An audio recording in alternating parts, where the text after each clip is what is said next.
Last year, I was the victim of a scam, or rather, an imposter pretending to be me, tricking companies into sending them $50,000 worth of e-bikes. This investigation has been in the works for over a year. Investigators say the suspect used fake emails, forged data, and the YouTuber says what got him caught, it was a Greensboro shipping address. Yesterday, I watched as he entered the courtroom in an orange jumpsuit and chains, very intentionally avoiding eye contact with me. He pled guilty to 7 charges. I made a victim impact statement to the judge, and he was sentenced. Although we couldn't bring cameras into the courthouse, we did get to speak with the detective and the prosecutor for over an hour before the hearing, and they were quite happy to see us. It's not every day they successfully bring to justice an email scammer in their own town. Okay, this is it. We're gonna have to put away all our cameras in a moment. There's nothing allowed in there, but we're gonna find out how this story ends. As a quick recap, this man used a fake email address to send proposals crafted by ChatGPT to companies asking for e-bikes in exchange for positive reviews on YouTube. But a few companies noticed something was off and notified us. Daniel, my communications manager, spent countless hours cataloging these emails, which were forwarded to him by these companies. With their cooperation, we strung him along and effectively scammed him back. We ended up getting his mailing address and a whole lot more, but believe it or not, this alone isn't always enough to catch a scammer. To a police department, it's often a matter of pragmatism. The resources expended could be used for violent criminals that are immediate threats. That's the reality. So sometimes simply stopping the scam is a win, even if the guy goes free. But this case was different in that there were shipping labels, tracking numbers, and bikes literally sitting on his front porch. Furthermore, he already had a criminal record and was on probation, which put him on thin ice. But it gets worse for our scammer. The Greensboro Police Department, for some reason, has one of the most robust fraud divisions in North Carolina. So they actually had the resources to see this through. Nevertheless, the detective was very proud of his department because what happened in that courtroom validated every bit of work they had done.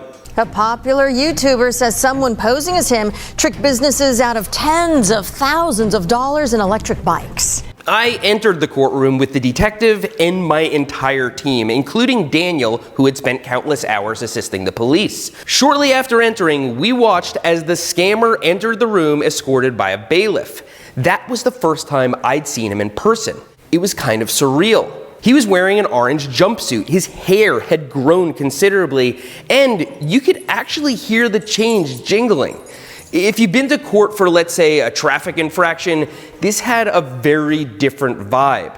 As the scammer was escorted into the courtroom, he made eye contact with no one, and that seemed intentional. Now, it's worth noting that several months prior, it was implied that the scammer's father might show up to court to make a statement. He didn't. During the year the scammer spent in jail awaiting his day in court, someone could have posted bail.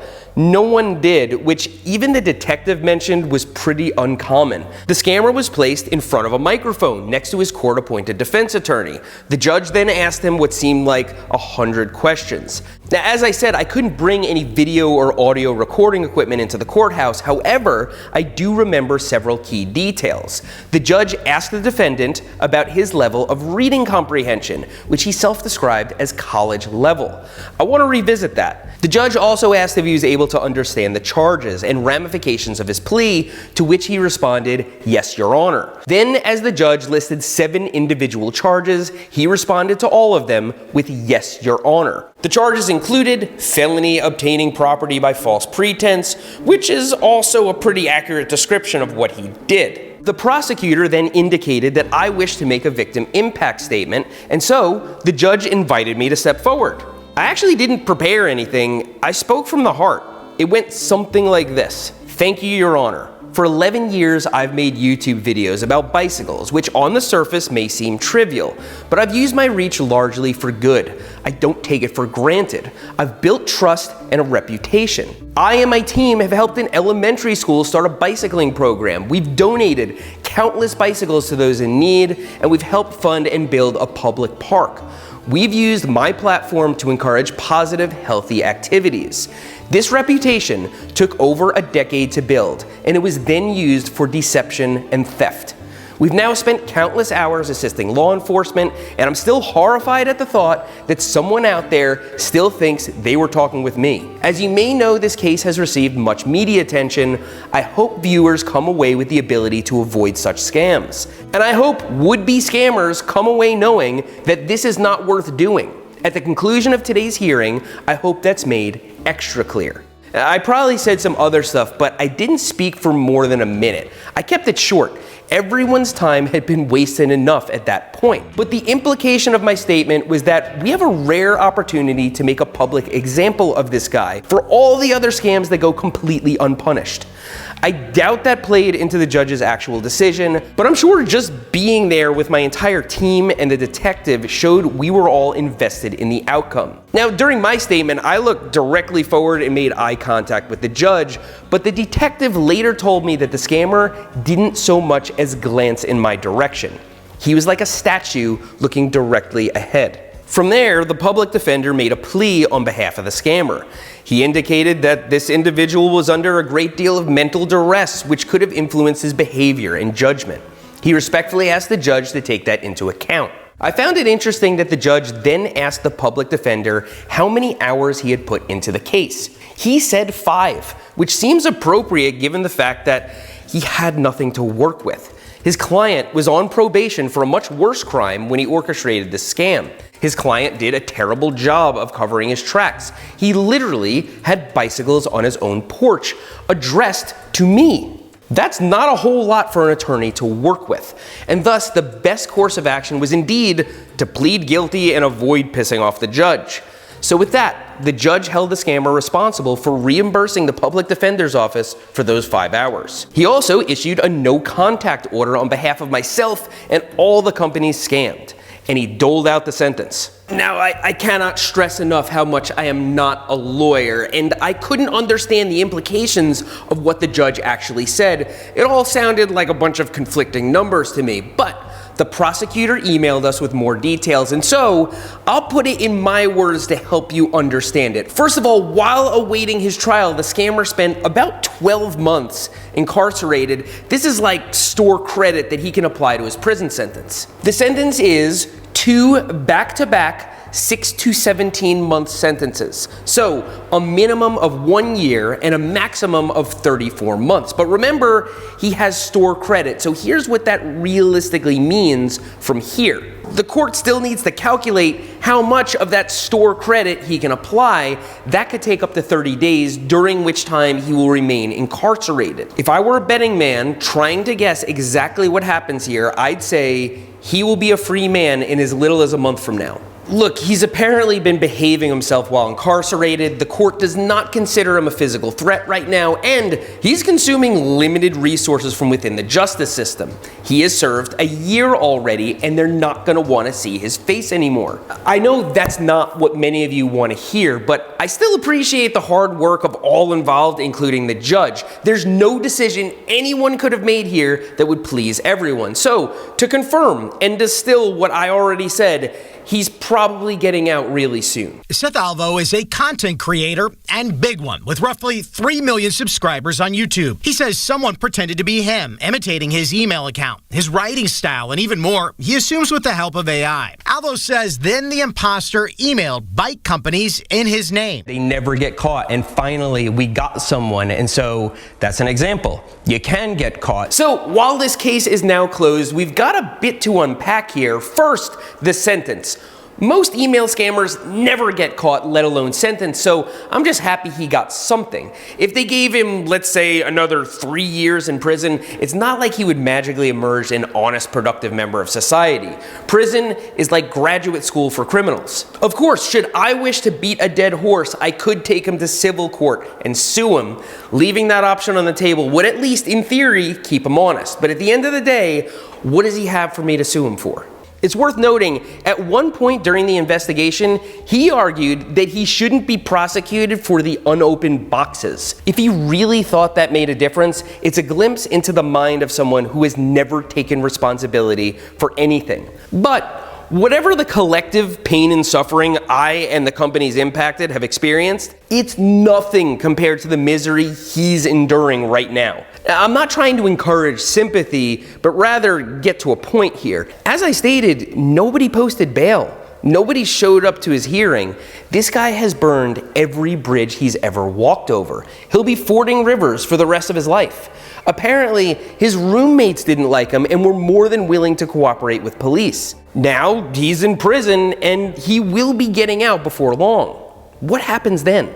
On the surface, it seems he has no other option than to go right back to crime, but consider his predicament 15 months ago. He was unemployed, but apparently he had a place to stay, he had food, access to a computer, and apparently loads of free time. He did make a half-hearted attempt to get a job at this bike shop, but the owner, Watts, told me that after a short conversation, he had no interest in hiring him. This is kind of off, that was all. It's just a weird interaction. It's just a young dude with weird e-bikes, that's all. And so with no other options, he conducted that scam out of desperation, right? Well, if we examine the facts, it would be pretty difficult to argue that he sold none of those bikes. According to the police, he started unpacking and assembling one and gave up after the handlebars. Yet, he continued obtaining bike after bike, almost like it was a game, as if to do it for the sake of doing it.